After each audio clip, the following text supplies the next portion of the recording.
Hello and greetings everyone. Welcome back. um, this will be a short update as I would like to address I would briefly and quickly like to address one issue, and it is related to the current geopolitical situation in the world and more specifically to the war in Ukraine. Of course. Even more specifically, it is related to the official US policy toward the war in Ukraine, the Trump's policy. Now,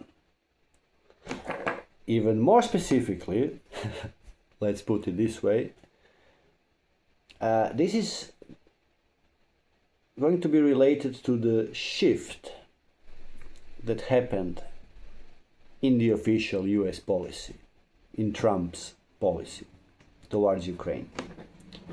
And some 2 or 3 weeks ago, time flies, so perhaps it was a month ago already, but a few weeks ago, we were able to witness a significant 180 degrees shift in two of Trump's very significant, even critical policies and promises made to American public, to his voters.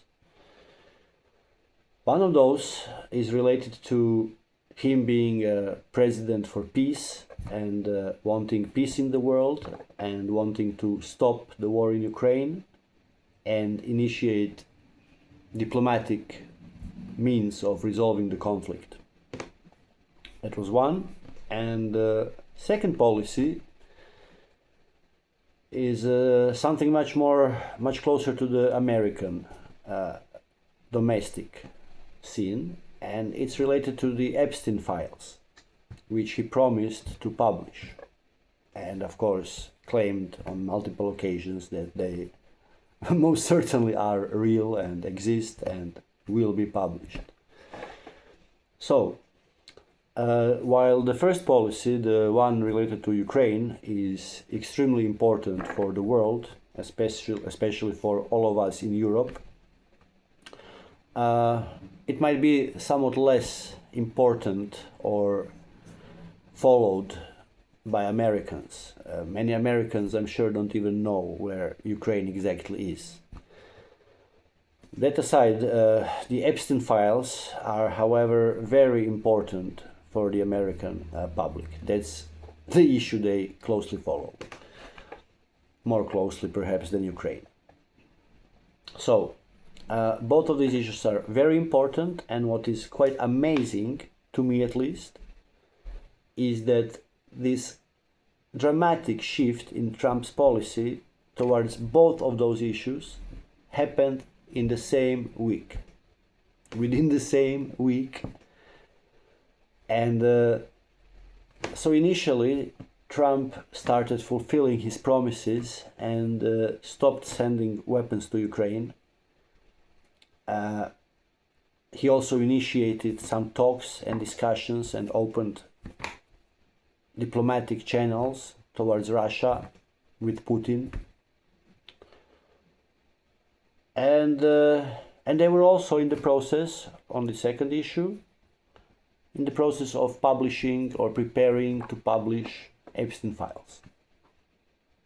3 weeks ago, as I said, both those things change. With regards to Epstein Files, he claims there is no files, and there's certainly nothing will or is expected to be published anymore. And with regards to war in Ukraine, they resumed rearming Ukraine, sending weapons to Ukraine, and now even issuing additional threats and provocations towards Russia, and not only Russia, but the rest of the world, the rest of BRICS countries as well. So to complete changes in the official Trump's position towards those two topics within the same week.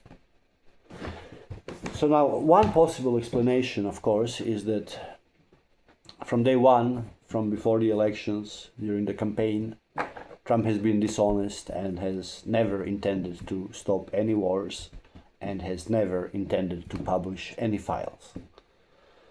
Now, I tend to think that once upon a time, Trump in fact had some honest intentions.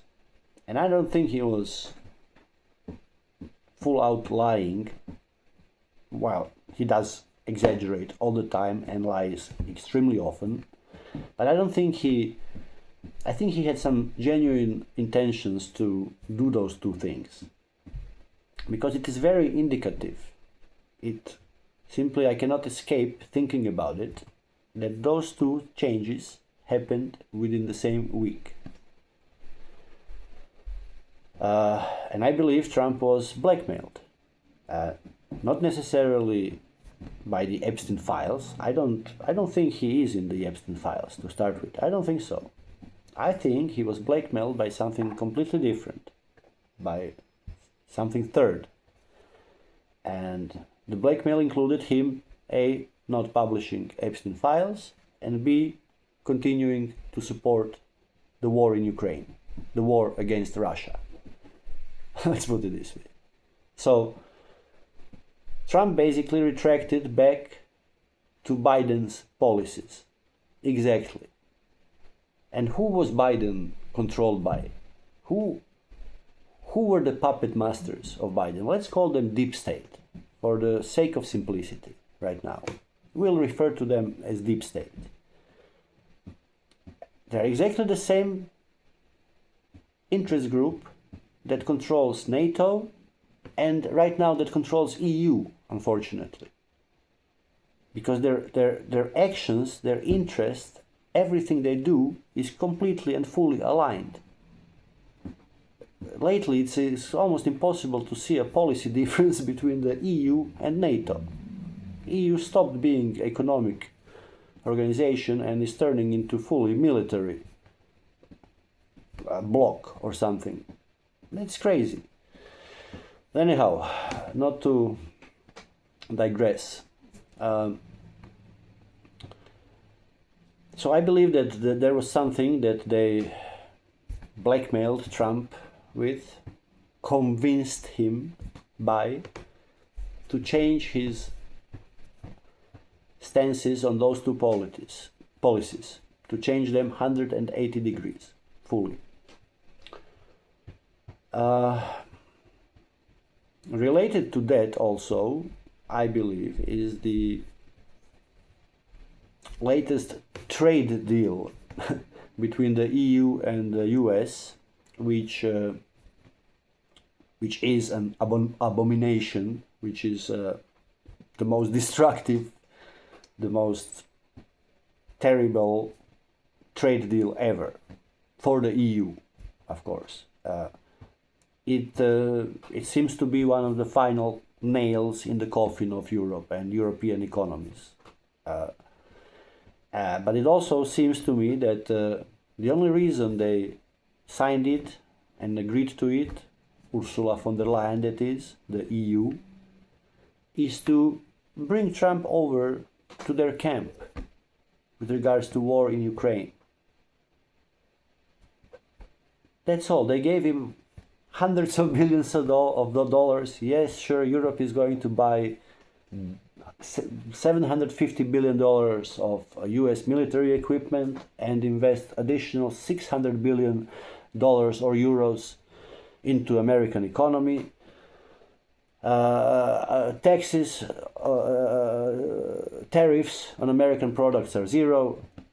Tariffs on EU products are 15%, on some even more, and so on and so on. We're gonna buy energy now from the US instead of, as they were for decades, buying it from Russia, 5 times cheaper. So all this combined is going to be absolutely destructive for Europe and for the EU and for European economies. However, they did it to give Trump a big victory. because this trade deal it is an amazing victory for the US. Billions, hundreds of billions of dollars are now going to flow into the US. Trump got everything he wanted to. That's what they did. Just to buy him to their side. They don't care about the future of Europe. They don't care about European economies. All they want is the Third World War. They want the war against Russia. And they wanted America on their side. Well, they wanted Trump, official America on their side. Okay?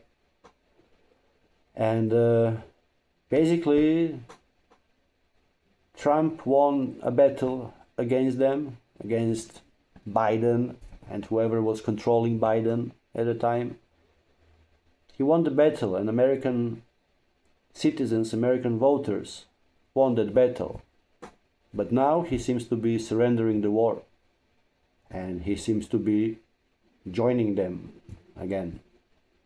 Again, or for the first time, I don't know. But that's what it seems. Keep in mind that the same people, same interest groups, same very destructive elements that controlled Biden and that were running the United States during the Biden-Harris administration, those same elements control NATO. Now they control the EU, and they are the warmongering elements that are trying to push us all into the Third World War against Russia and seems like against the rest of BRICS countries. So that is terrifying. That is a terrible prospect, and that is evil, if you ask me. It is wrong, and these people certainly do not represent me. Anyway, I will stop now. Leave a comment or a question underneath if you want. I will be very happy to read and to respond to it. See ya and good luck. Ciao.